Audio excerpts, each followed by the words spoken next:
Welcome to the channel. இப்போ நீங்கள் பார்க்க போகிறது வந்து சிக்கன் பிரியாணி எப்படி பண்ணுறேன்னு பாருங்கள்.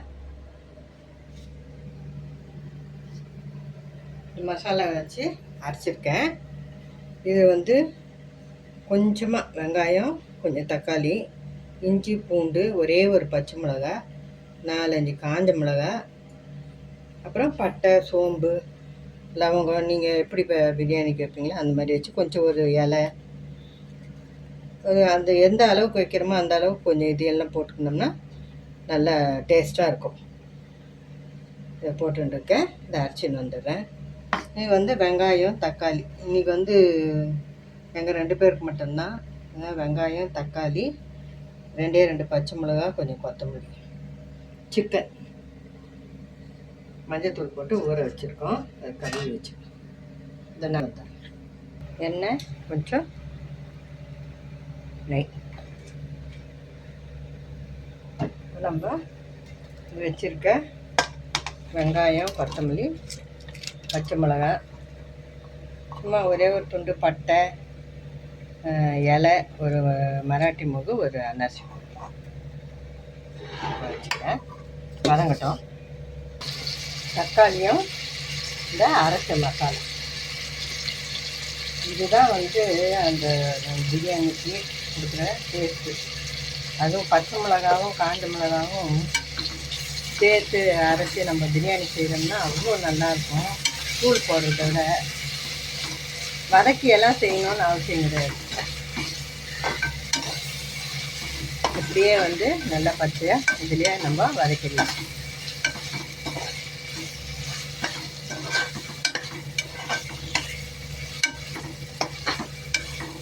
மசாலா வதங்கி வந்துச்சு. நம்ம வந்து சிக்கன் போட்டு நல்லா வதங்கட்டும்.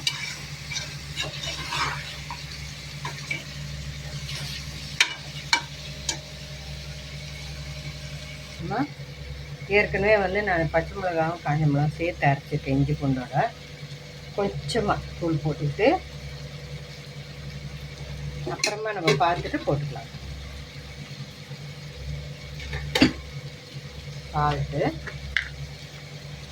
சால்ட்டு போட்டதும் கொஞ்சம் நேரம் வரைக்கும் மூடி வைக்கும். சால்ட்டும் வந்து நம்ம அதுக்கப்புறம் வந்து பார்த்துட்டு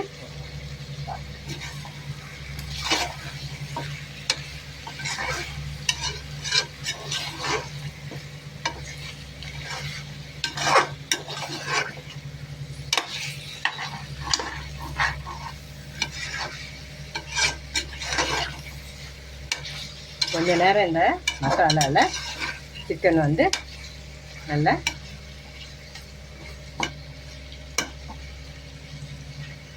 கொஞ்ச நேரம் ஊறிச்சுன்னா அதில் இருக்கிற இதெல்லாம் சிக்கன் உள்ள கொஞ்சம் இறங்கும். இப்படியே இருக்கட்டும். மசாலாவில் சிக்கன் நல்லா இதாகிடுச்சு பாருங்கள். இப்போ நம்ம தண்ணி ஊற்றிக்கலாம்.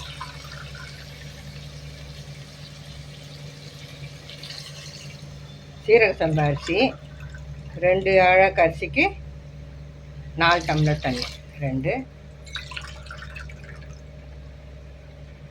3 4. எங்கள் வீட்டில் ரொம்ப நெட்டாக சாப்பிட மாட்டாங்க. அதனால் வந்து 2 தண்ணி ஊற்றினா தான் எங்களுக்கு சரியாது. ரொம்ப இதாக சாப்பிட்ணும் அப்படின்னு நினைக்கிறவங்க தண்ணி கம்மி பண்ணிக்குவாங்க. அதே மாதிரி குக்கரில் வெயிட் போடுறவங்களும் அதுக்கேற்ற மாதிரி தண்ணி ஊற்றணும். ஏன்னா குக்கர் வந்து தண்ணி கொஞ்சம் ஜாஸ்தி இருந்தால் கூட இதாகிடும், குழஞ்சிடும் பிரியாணி.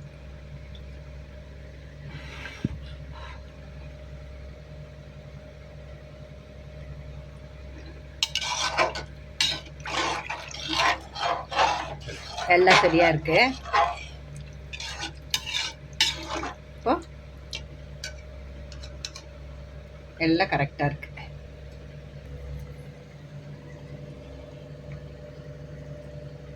தண்ணி நல்லா கொதி வருது. அரிசி போட்டுலாம். ஸ்டவ்வை சிம்மில் வச்சுட்டு ரைஸை கொட்டிக்கணும்.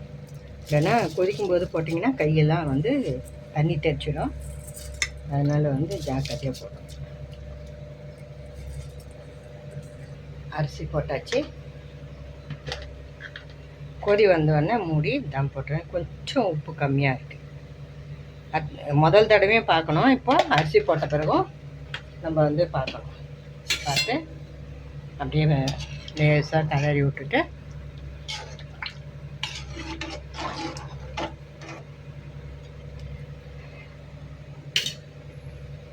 புதினா வச்சுங்க. ஹையில் வச்சுட்டேன் ஸ்டவ்வை. தண்ணி கொதிக்குது.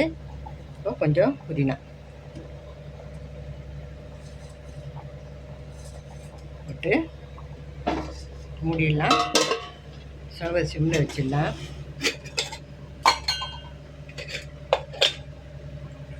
வெயிட்டை வச்சிடறேன். நான் கல்லை வச்சுட்டேன். கொதி வந்து தொட்டு திருப்பி சிம்மில் வச்சாச்சு. ஒரு 20 நிமிஷம் கழித்து பார்த்தோம்னா கரெக்டாக பிரியாணி ஆகிடும். அப்புறம் காட்டுறேன்.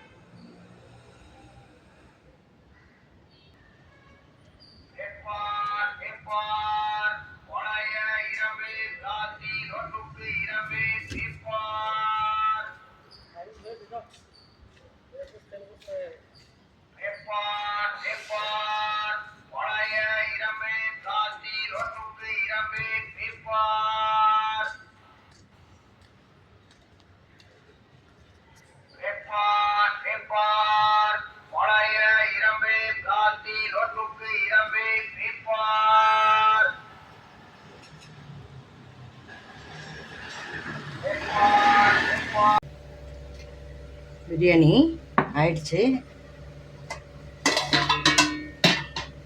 சூப்பராக.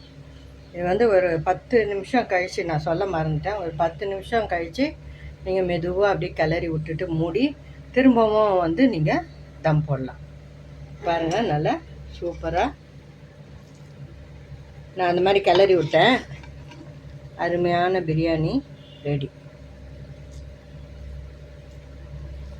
இன்னும் ஆற உதிரியாகவும். இதுக்கு மேலே உதிரியாக இருந்தால் எங்கள் வீட்டில் அந்த அளவுக்கு சாப்பிட மாட்டாங்க. உங்களுக்கு வேணும்னா கொஞ்சம் தண்ணி கம்மி பண்ணிக்கோங்க.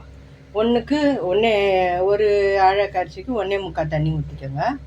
அப்போ உங்களுக்கு கரெக்டாக வந்துடும். இது ரொம்ப டேஸ்டியாக இருக்கும் பிரியாணி. இப்போ பாருங்கள், நல்லா கலர்ற மாதிரி இருக்குது. சூப்பராக இருக்கும், டேஸ்டியாக. இந்த வீடியோ பிடிச்சிருக்கோன்னு நம்புகிறேன். பிடிச்சிருந்தா லைக் பண்ணுங்கள், ஷேர் பண்ணுங்கள், எங்கள் சேனல் சப்ஸ்கிரைப் பண்ணுங்கள். இன்னொன்று, நிறைய பேர் வந்து வாழ்த்து சொல்லியிருக்காங்க. அது வந்து இன்றைக்கி பிறந்தநாள் கொண்டாடுறவங்க ஒரு 2 பேர் சொல்கிறேன் நான். ராணிப்பேட்டை ரம்யா அவங்க இன்றைக்கி பிறந்தநாள் கொண்டாடுறாங்க. அதுக்கப்புறம் கோயம்புத்தூர் ஹரிஹரன் இன்றைக்கி பர்த்டே கொண்டாடுறாங்க. அவங்களுக்குலாம் என்னுடைய வாழ்த்துக்கள். நான் இன்னும் வந்து மெயிலெல்லாம் பார்த்துட்டு அதுக்கப்புறம் வாழ்த்து சொல்கிறேன். இந்த வீடியோ பிடிச்சிருக்கோன்னு நம்புகிறேன். தேங்க்ஸ் ஃபார் வாட்சிங்.